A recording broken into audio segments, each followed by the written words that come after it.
welcome. I don't know why, but these introductions are fairly difficult to nail. Who knows? My name is Vilje. This is Hanging On by a Thread, barely. And it's a video podcast about all the things that I do, knitting-wise, crochet, fiber. Don't want to restrict myself. I have lots and lots of ideas, and this is my place to try to get them out of my brain. So welcome. I hope you are well, that the pandemic is not being too rough on you, that you get to go out a little bit, see people that you love, and if you can't, I hope you get to do things that you love. And for me, that is knitting and doing all things with the colors and the yarns. So yeah, welcome. So if this episode is a bit jagged and cut to pieces, it's because I'm not having a great start of it today. I keep forgetting to say the basics of introduction, right? I said my name is Vilje. I did that already. If you want to follow me on Instagram or on Ravelry, my handle there is Silmoa. And for show notes and the things I ramble on about in this here podcast, I will put some really basic reference links down below in the description. And the more extended notes will be found on my blog, which is byathreadblog.com. And that should also be linked in the description below. So that's that. Now the formalities are over, the things I have to remember every time to say, I can just ramble on and nobody cares what order they happen in. Obviously, first things first, this sweater. Pretty pleased with it. This is a design by, let's see if I get this right,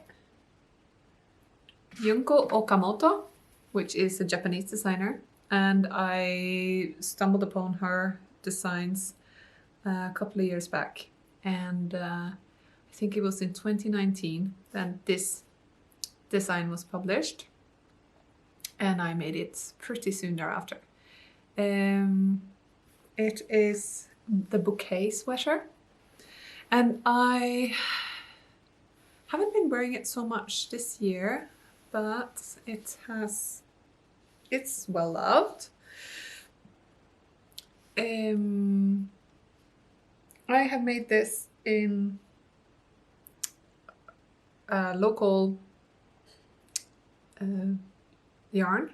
It's called Du Store Alpakka is the brand. They have all alpaca wools, and this is in their Sterk. So it is a DK weight yarn. The pattern calls for worsted, I think, which is slightly thicker. But I went for the DK one because I wanted a bit of a lighter fabric. It is a very interesting sweater, and I've seen that it is picking up in popularity online lately. It went kind of under the radar for the first year or so of it being published, but I've seen it a lot more now on Instagram, and I recently went into the pattern page of Ravelry as well, and I see that it had a lot of finished projects for the last few months, so I thought it would be good to show my version. And yeah, I've done it in a dark grey, a marled colorway, which I think it was just called that, like marled grey, but in Norwegian, and contrasting mustard, which is the one is marled, and this is a solid, obviously. Can see that, and which is similar to the original pattern, which I think is a very like what they called it, a barber pole yarn for the base, and then there's a contrasting olive color. I think it's beautiful, but the motifs get a bit more discreet on that. It's hard to tell, and I wanted this beautiful floral motifs to come out really clearly and be in colors that I would actually use and be proud to use every day. And I think it worked pretty well. It's got this huge floral repeat on top. There's two parts to this. There's the yoke part, which has a repeat of this, basically this here, this like this big flower, and these three. They repeat 3 times on the yoke. And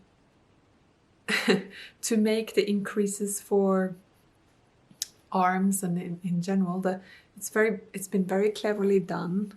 So all the increases happen here between the pattern repeats and then in the center of the back. That's why it's like placed a bit weirdly there. But it works, and on the bottom, I'm gonna have to stand up. This is such a big sweater, so you can see the whole motif of it. And the flowers on the bottom, they don't repeat once, so it's different all the way around. That's why I have to show it this awkward way. So it's so much fun to knit. But it was not a mindless knit. So this was definitely and it was really fun to do. It was on, for me, thick needles, thick yarn, and a clear bold pattern. But you have to refer to the pattern a lot. And while you're increasing here, whoa, there was moments where I was thinking these floats cannot get any longer. There is, I did catch floats a lot, so you can see here on the inside fabric. I don't know if you can see. Here you go. So I caught every 4 to 5 floats on this. Yeah, I just really love this, the pattern and how she cleverly used passing the float onto the front to be part of the pattern.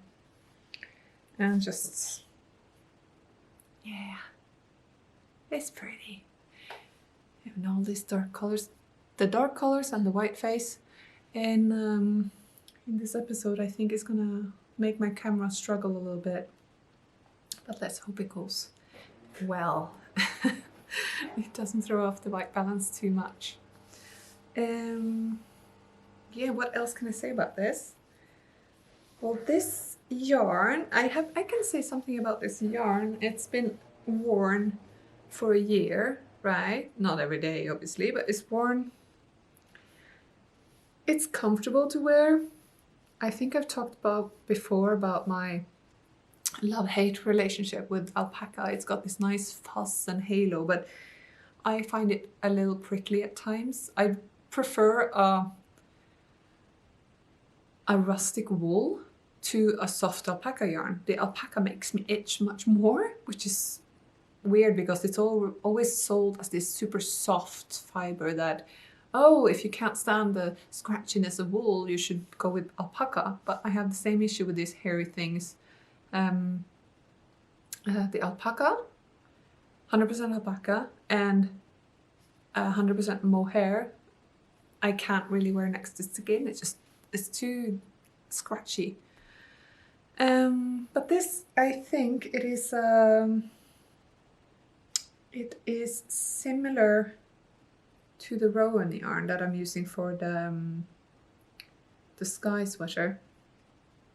It's alpaca, merino, and a bit of nylon, I think. Yeah, I'm pretty sure it has a little bit of nylon. It's called Sterk, right? Strong. So it's got the nylon to reinforce. So I figured this should be pretty wearable.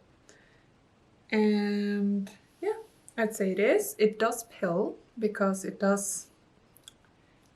I pill.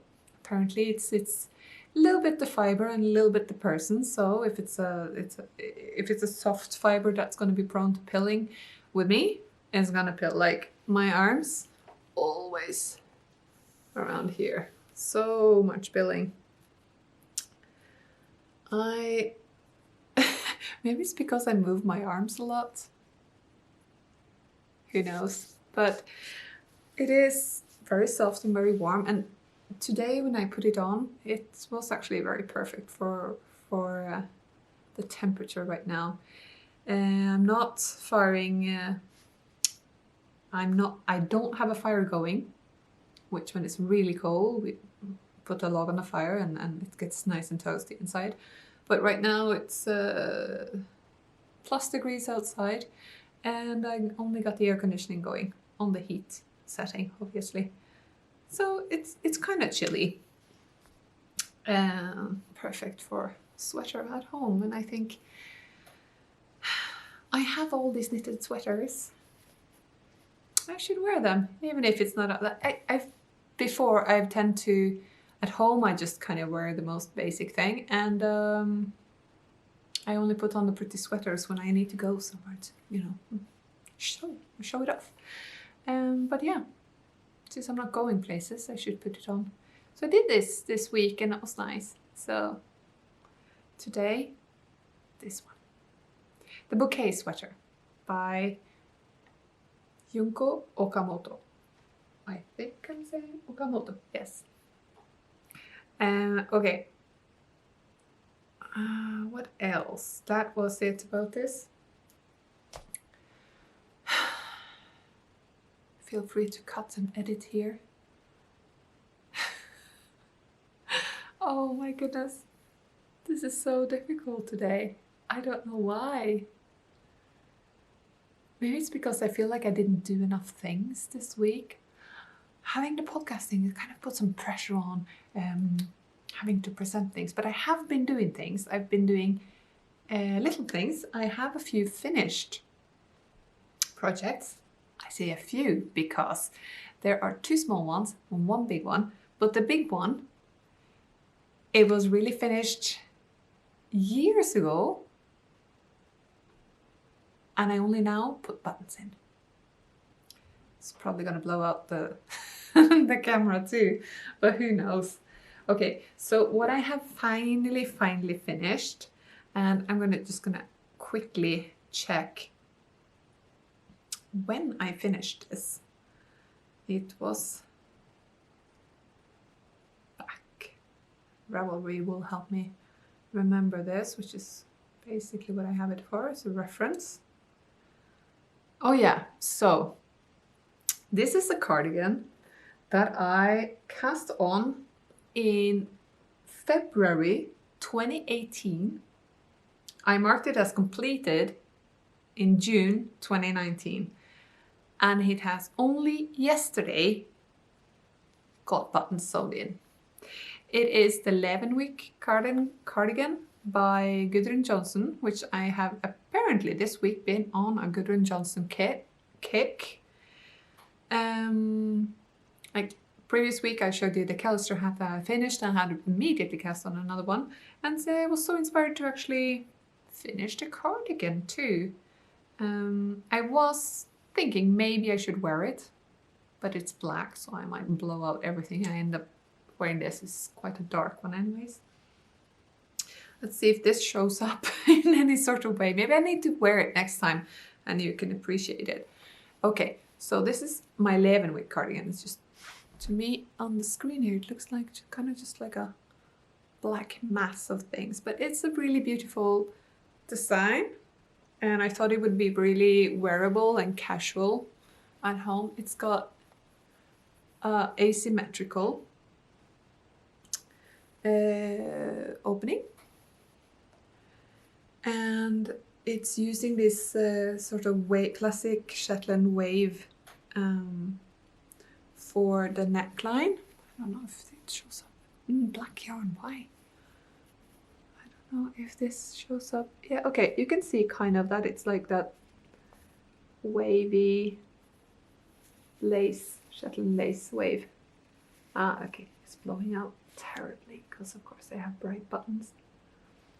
And that wave is continued down the button band and kind of becomes part of that. I went with these coconut buttons because I have, it's, as you can see, the black isn't solid black, it has some specks in it, and that's because I have held this 2 yarns double for this. It is, I think it's Holst yarn, 1 strand of black Holst yarn and 1 strand of Pickles Merino Tweed, which is a Norwegian company based in Oslo, and they do this this merino tweed yarn, which I really love. It's soft and it has, well, the goodness of tweed, right?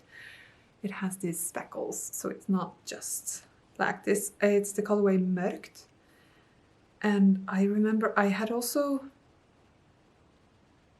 only like 1 or 2 balls of it when I started this cardigan, and I ran out. I had to order more, but they didn't have in stock, so I was on the waiting list for months before I got the notification. I'm like, oh, they're back in stock, and I got to buy 1 more ball of Mørkt. But yeah, really pleased with this. So I should maybe wear this when I have a bit more color in my face. Oh jeez, I'm so pale. But yeah, it is. It's a simple cardigan, but it's in reverse stockinette.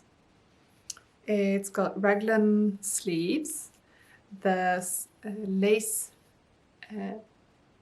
collar, and I was hoping the collar would be. The collar got a little too wide. I don't know what I did there, but if you go into the pattern, you can see the example. It's in this beautiful mossy, is it a mossy green or is it a gold thing? Well, it's a mustardy mossy, it's a strange hue. I think it's in Brooklyn tweed and shelter probably, because Holst yarn and the merino tweed whole double it kind of feels like kind of gives the same feel as the Brooklyn tweed, to be honest. It's a bit crunchy, but soft at the same time. It does feel a bit more solid, like it's not gonna rip. But yeah, the collar is got a little bit too wide and not stiff enough to be standing, so I was wanting something that would be like a standing collar. Didn't happen that way. But yeah, I think I will get some wear out of it. I think it will be great with my standard jeans. And yeah, it has a bit of waist shaping, and it's done in a way in the reverse stockinette that you can't see any increases or decreases. They are pretty well hidden. Yeah, no, it's just really smooth, and I really like it. And I'm finally gonna wear it. It was stuck in the shelf back here for 2 years. What's the point of that? So yeah, finally got buttons. Pleased with that. I can't think of anything more to say about it really, because it's basic black cardigan. And it's been such a long time since I knit it, but it is finished. So I'm counting it as a finished object for this week. Next up, let's see, finished objects, right? So next finished one is one you saw. I don't know if I did show it. Yeah, I showed you the brim, the start of the brim last week. It's the Kellister light version. So I think that turned out pretty sweet. I am loving the green. Look at that. Oh. So, yeah, and the wider brim option worked out nicely. I should never have doubted the designer. That's always the thing, isn't it? Once you do, you doubt that no, it's going to be too wide, and it wasn't, of course. Once it's stretched out, it's the size it should be. And I'll see if I can put this on. Oh, covers my ears nicely. It is a hat, and it's done. And yeah, I think it will go beautifully with this shawl. What do we think? That's cool, huh? Yes. Oh yeah, I showed this last time, but in case you didn't watch that episode, this is the chamomile shawl by Helga Isager, which I recently blocked and completed properly. And it's gonna work nicely to pair with both this Kellister and the previous one, the dark version. And yeah, hat hair, I don't care. Gorgeous. Let's just appreciate the colors. Oops. And the pattern. It's a classic EXO Shetland pattern. Nice little dividing borders. And yeah, very nice. Corrugated rib. Love a corrugated rib. I really do. It's just makes that the most boring part of the sweater or the hat or the cuff. It makes it more interesting. It brings that shot of color in. So, yep. This one has you can have an option to put a pom-pom on. I kind of like how it looks, the decreases on top, so I don't feel like this hat needs it. So I went for the shorter hat. You can choose a beanie option that's a bit taller. Colorways, yes. This is done in Hillesvåg Vilje, which is their lamb's wool, and their beige colorway is the base color. And then I have Rauma Finull for the brown and the gold. And the green is Moss. Was it Moss? I didn't remember this last time either, but I think it was Moss by Jamieson's of Shetland. Spindrift. So yes, very pleased, and hopefully we'll get some use out of it. Yeah, I'm thinking always, I really enjoy knitting hats, and they're a great gift, and I will eventually make a hat stash for gifting. But right now I'm just making hats. I really like them and I want them myself. I could just make another one in the exact same colorway. We'll see, we'll see.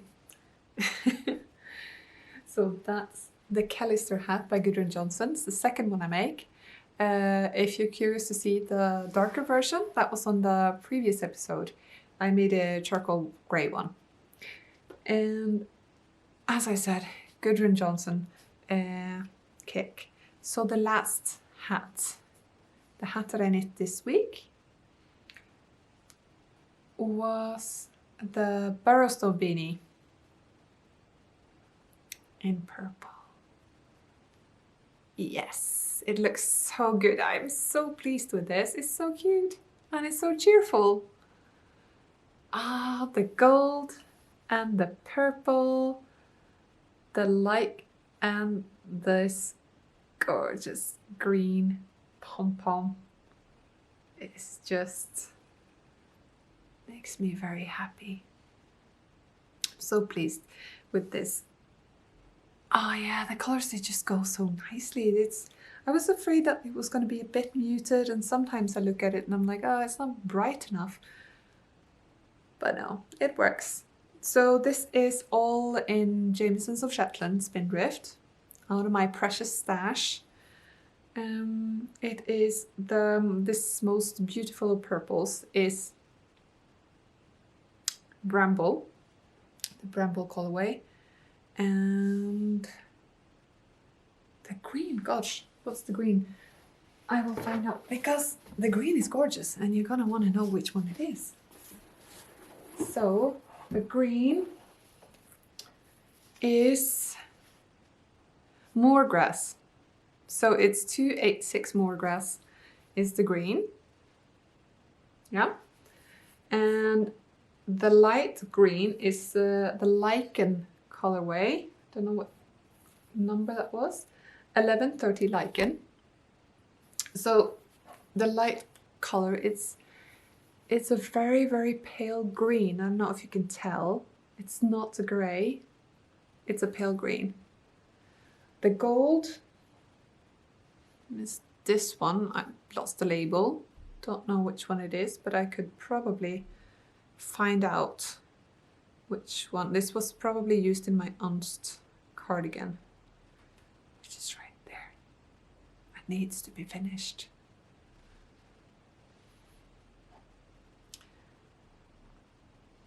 Not sure. I will try to find out. But any sort of gold, I would have used any of these. These are all different gold ones. Anyone would do, I think. And did I forget a color? No. Bramble, Moorgrass, Lichen, and whatever gold in your stash. Because who doesn't have a ton of gold in their stash, right? Yes, beautiful pom-pom. I really like this little puckered, gathered top on the beanie. It looks really cute when the pom-pom gets placed in. And it's a little shorter than the Kellister hat, or it turned out so for me. And I think I will knit another one in green. And maybe add a repeat of the loose speckles on top, just to make it slightly longer, a bit more slouch. Let's see if I can put this on.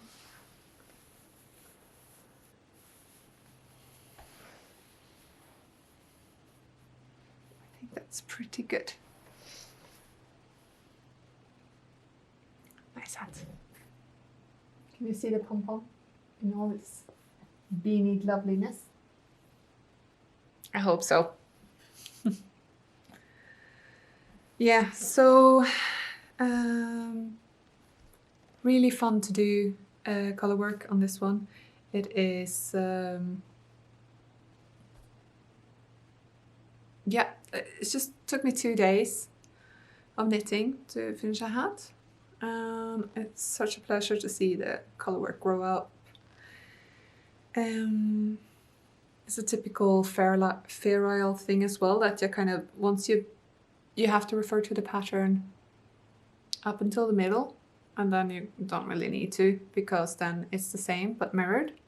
So once I get to the middle part, I just mirror the knitting I had before, so I don't really need to look at the chart all the time. And then even if you're changing colors, it's not so hard to do. One thing to remember about these kind of feral motifs though is that you're changing up which one is the background color and which is the foreground color. What difference does it make, you say? Well, well, yeah, it's about making sure that the color that's the foreground color is the one that, well, I knit continental, so I have 2 strands here, and the background is here and the foreground is here. So the strand I have first on my finger is always the foreground color, which makes something happens with my tension and the floats to make that color always like it pops a bit more out. and the background color kind of gets pulled back. So if I want to make sure that what's supposed to be the foreground color doesn't get like eaten up by the background and just less defined, I make sure it's on the front. I think, but yeah, Diana Walla did a video a while back, a good while back, about that and how that affects Colourwork. I can link to that in the description. It was really informative, and it's like, oh, that's why that happens. The thing I've been doing for a while, because experience tells me that if I keep it like that, it will pop out better. I didn't know why, or so I got cut off. But yeah, check out Diana Walla's video on that if you're interested. It really explains it very well. Oh, excuse me. Burrastow hat, Gudrun Johnston. Check it out if you're in the need of a Colourwork fix that is a bit more interesting than just 2 colors, and just pick out the happiest colors that you have in your stash and go for it. It's just great. And you get to make a pump. So next up, that's all the finished stuff I had. Let's see what's left to do, what I've been actively working on, because we all know, those of us that have more than one whip at a time, even if I spoke about something previous week, that does not mean that had gotten any love during the week. I have worked on my Sky pullover, I promise, I have, but not really enough to show anything, because I think I managed to make 1 increase round, so 6 rounds on the sleeve. That's not enough. So once I get to a part where maybe I'm putting the parts together and starting on the yoke, I'll show that again. And I have every intention to do that, but maybe I won't. It's my knitting time, right? So this week I did finish the 2 hats, so to be honest, that's pretty good. How many whips can I have? I have 2 active whips. I think I will talk a little bit about Walter first. So Walt the Green Monster is coming along. I have done feet. He's gonna get more stuffing eventually, but now it's just kind of to have him be manageable. I've started on the head, which is just going to be a bit of, it's really simple. I am scared. I am in for a game of yarn chicken though. Do we think I will be able to finish Walt with this yarn? I think so. Crochet eats up a lot of yarn, but I don't need that much green, because I need to just finish his head here, but I need it to be long enough for him to get eyes. I can't just, if I decrease now, it's going to be lobotomized, poor thing. And once the head is done, I really only need a little bit of green on the tip of each hand, which I could just give him gloves. I could make them blue gloves and the kid would be fine with that, right? But yeah, so I've done this here. I have done a tiny bit of a mistake on the pattern, but I think this is forgiving enough. There's a few more stripes on his sweater than in the pattern, because I managed to do 3 rounds of the black and then 3 rounds of the white and 3 rounds of the black and 3 rounds of the white before I looked again in the pattern. And there's supposed to be 4 in each. And so it's managed to end with a black round up here for the collar. I just I just winged it, the decreases here, so his head is a little smaller than in the original pattern, but that's fine. He doesn't need to be smart. He's a monster and he's gonna get cuddles. So I'm pretty sure I should be able to have finished Walt to show you next week. Time will tell.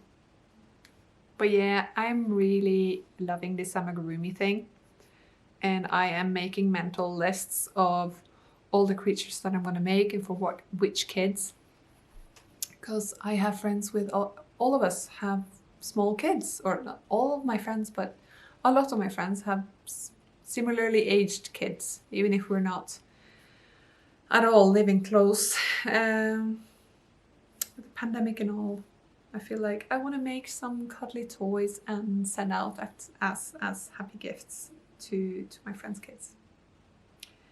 And so I will probably have an amigurumi going every week. We'll see who gets the next one. This one is for Emil though. He has ordered it. And apart from Walt, I have picked back up my crochet granny square pullover thing that I'm trying to make. I'm not following a pattern on this one. I just started making granny squares in a fabric that I thought would be nice, and I'm kind of constructing the pieces of a garment that will be sewn together.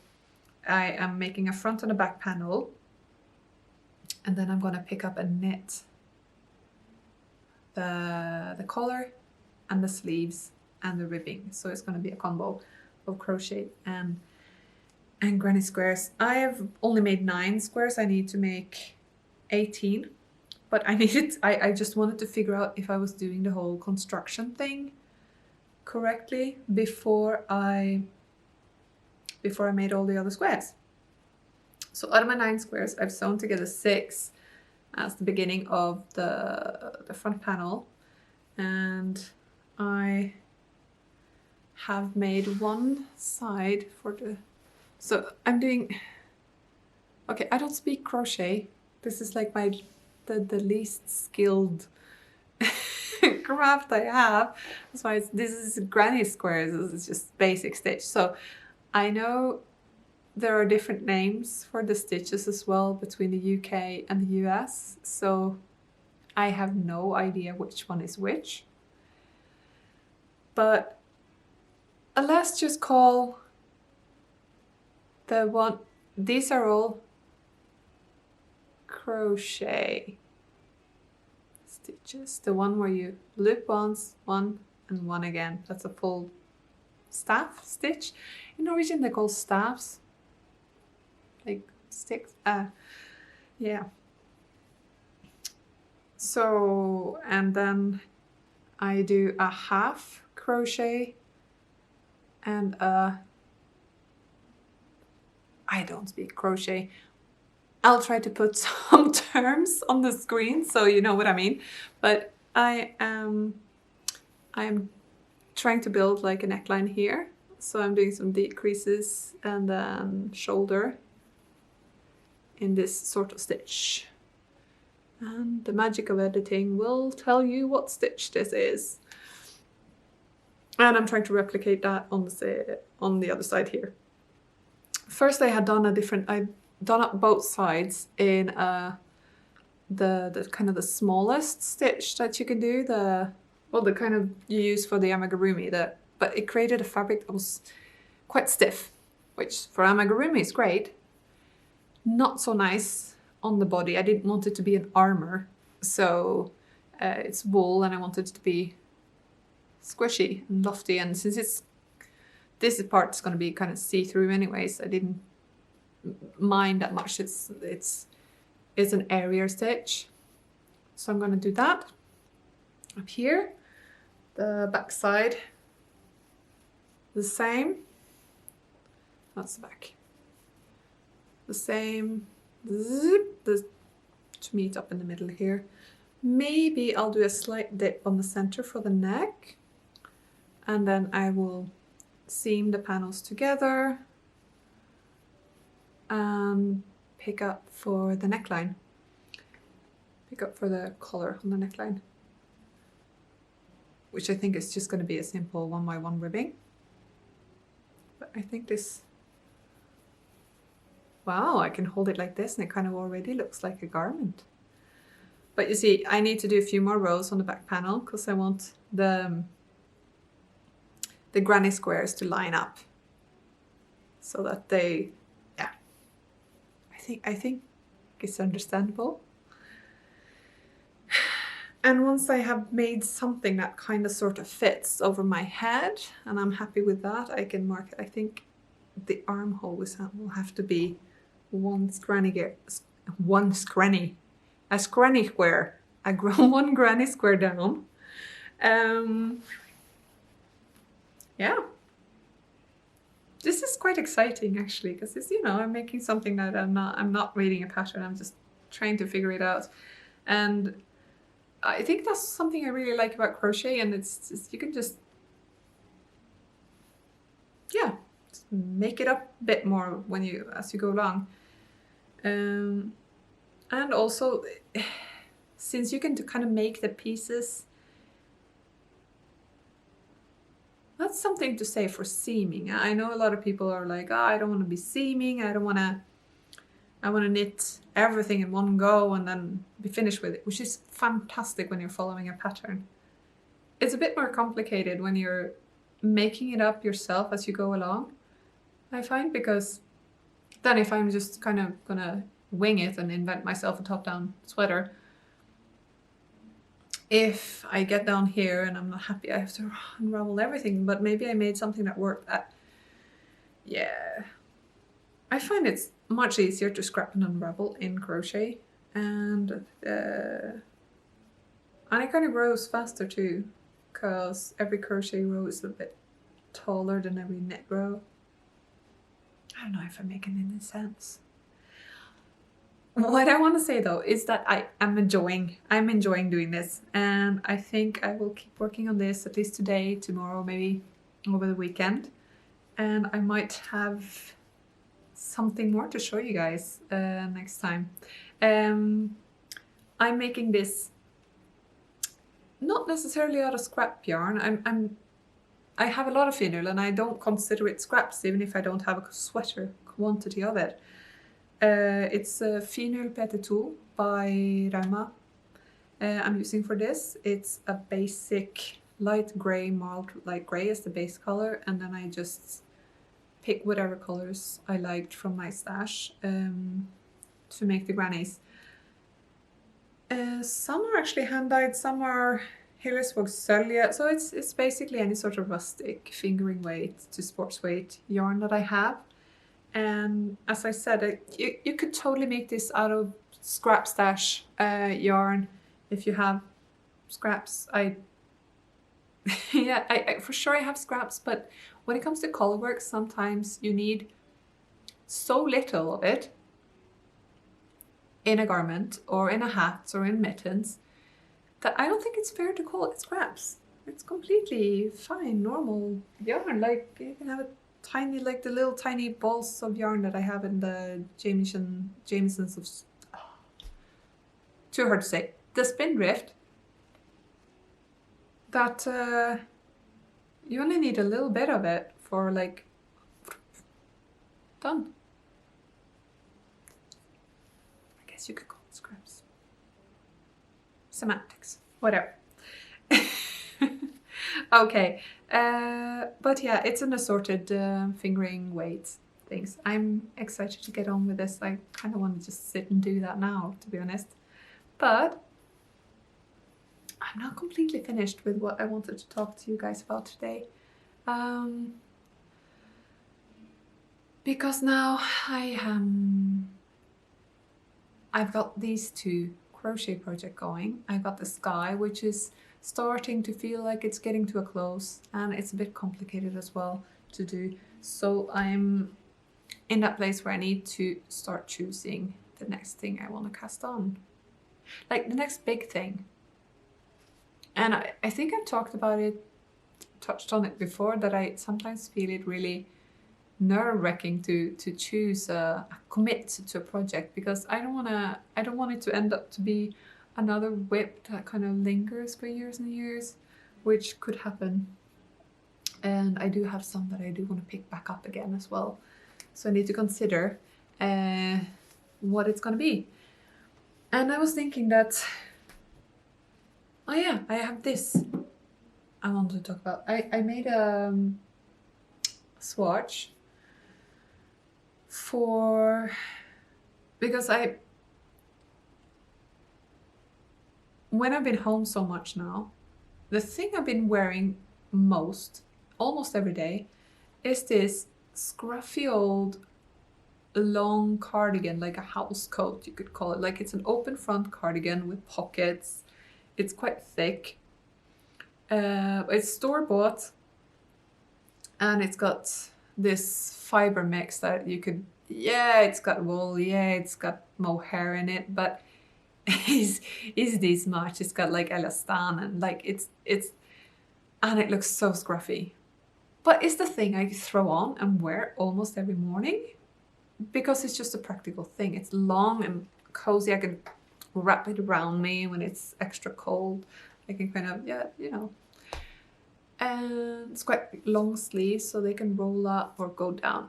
It's very practical. So I thought I actually need to make that, but in a yarn and something that looks nice.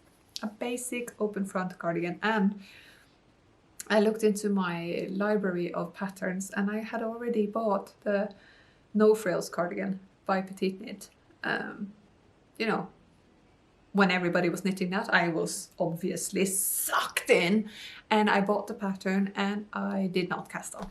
So that's been sitting in my pattern stash, because we got yarn stashes, we had pattern stashes and mental knit lists. And anyways, so I'm thinking I'm gonna do that. That's some rather, it's a DK weight cardigan. It's done up in a fingering held double with mohair, but I will do 2 fingering weight woolens and see what I end up with that. And I had this a pack of like random colors. There was a pack, Velvet Yarn in Oslo. She did some, was a hand iron in Oslo. She did some like scrap yarn. She dyed up some scrap yarn, if that makes sense. But anyways, it's just a random, really was a set of different colors that you could hold it double with something, and it would be like a scrap sweater effect. But it's the same yarn, and I didn't want to be bothered with having to actually find scraps. As I said, I don't feel like I have scraps. So if I use this yarn for this, then I'm not going to have, what if I need to for Colourwork for something else?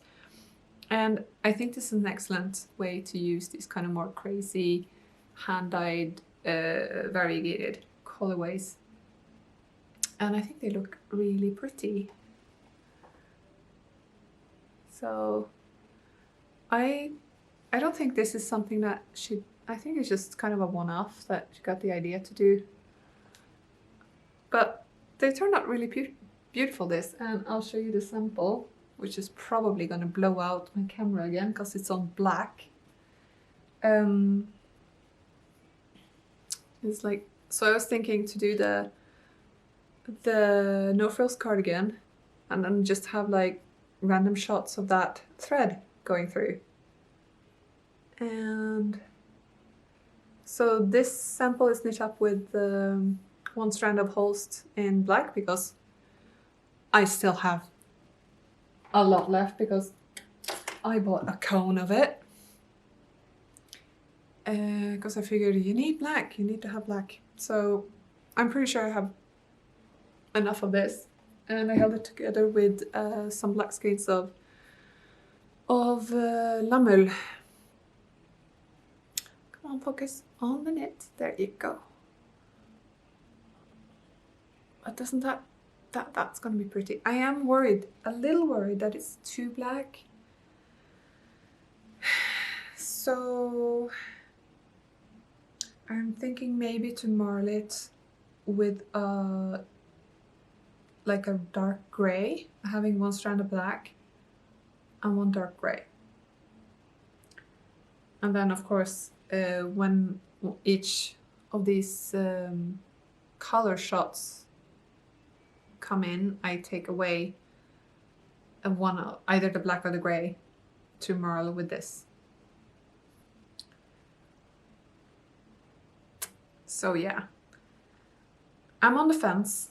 I want, this is one of these garments I want, and I'm shooting in the color just to keep myself interested while knitting, because to be honest, I have made 3 petite knit patterns now. I've made the no frills sweater, which I did in purple and with a hand dyed yarn as well, to just keep myself interested, even with that beautiful color coming through. It was a slog.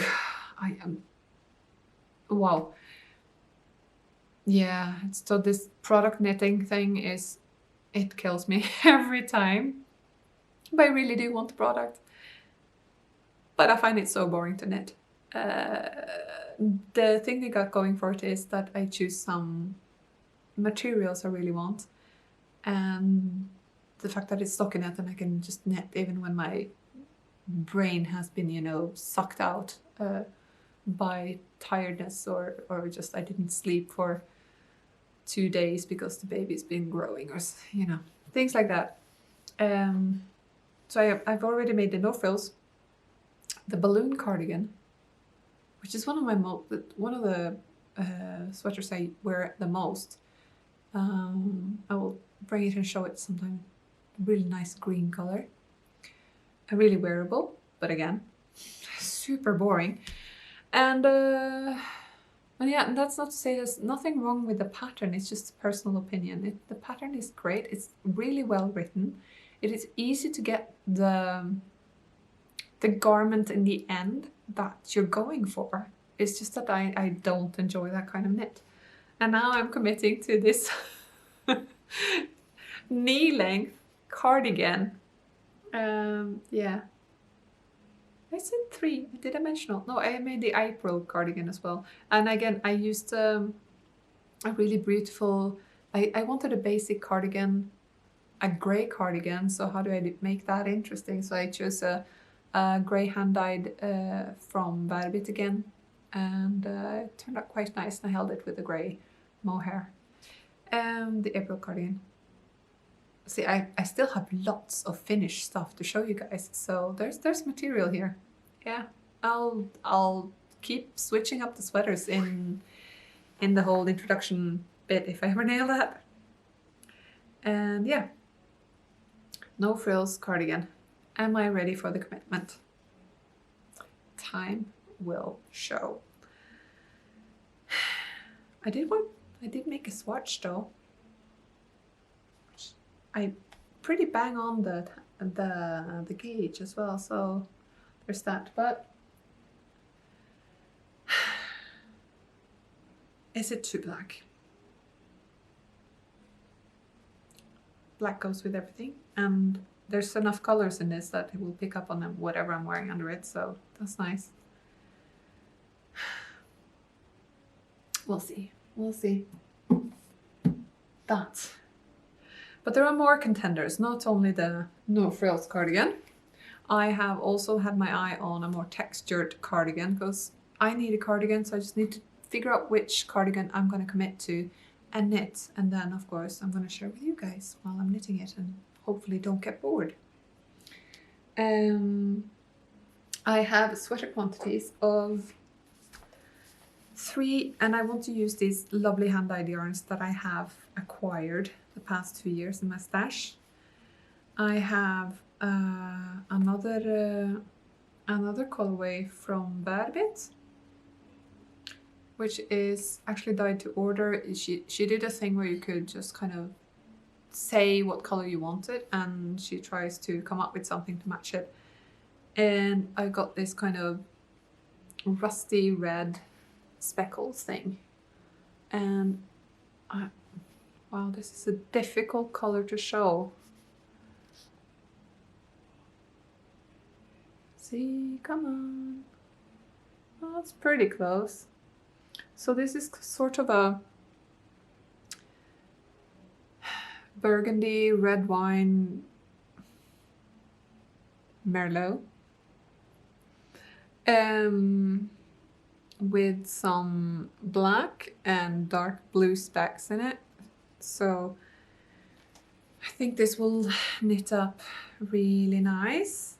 And I have quite a lot of this. I have 4 of these for these skeins. And they're, yeah, so I've totally got it. It's fingering weight, sweater quantity, which I think I might hold double again with something else, either a mohair or maybe some Holst garn, just because the value and I don't want to spend any more money. Things are a bit tight at the moment. But so I'm going to knit with my luxury stash yarns, but I'm going to have to pair them with something more reasonably priced like Holst. And I was looking into getting the perfect shade of burgundy mohair for this, and I found a pretty decent color in I was knitting for Olive, I think, that had a very beautiful shade. But then I found it very expensive. There was, yeah, like 100 kroners for 25 grams, which is completely normal price for a mohair silk blend. But I compared it to a hand-dyed version, which is Millas Mikrofargeri. She's based here in Trondheim, I think. And she does a beautiful burgundy colorway, and you can get it on any of the yarns you want that she has. And I compared it, and the amount I would need to have enough for this turned out it was basically just like 100 kroners more to get the hand-dyed yarn than the Knitting for Olive yarn. So I found that a bit curious. Let's see what I do. But then again, I don't want the 2 hand-dyed yarns to compete. Does that make sense? Because it doesn't make sense, does it? But I can't. Should I order one skein to try and swatch with? I'm sure I could find a use for the hand-dyed mohair. I might do that. Just one to see if it's pretty. If it's not, it can become something else. Who knows? And yeah, so that's that. Oh, did I say what I planned to knit with it? No, I didn't. It was a Anne Wenzel pattern.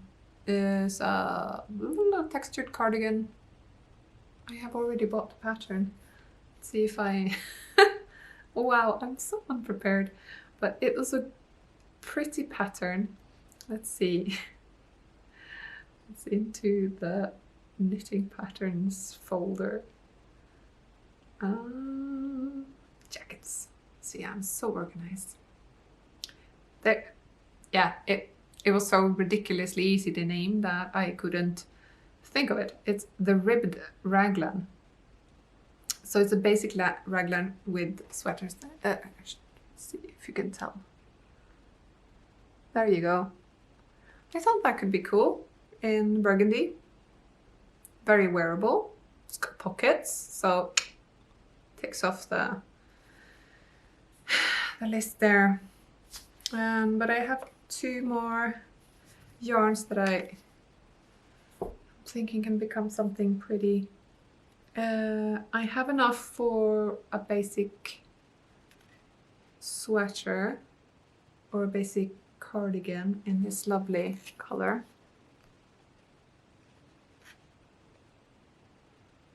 You see that?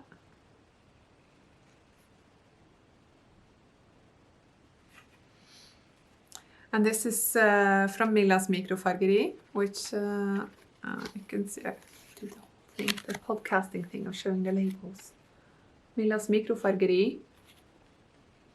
And this is the colorway Copper Tak, which is copper roof, which is very typical of Trondheim, like the well, copper is used for cladding roofs and some of the modern buildings as well, and it turns this beautiful green, grey hue, and I think she pretty much nailed it. It really does look like copper ceiling, copper roof. So this needs to become something. It's a DK weight that I have 5 skeins of, so that's a decent amount.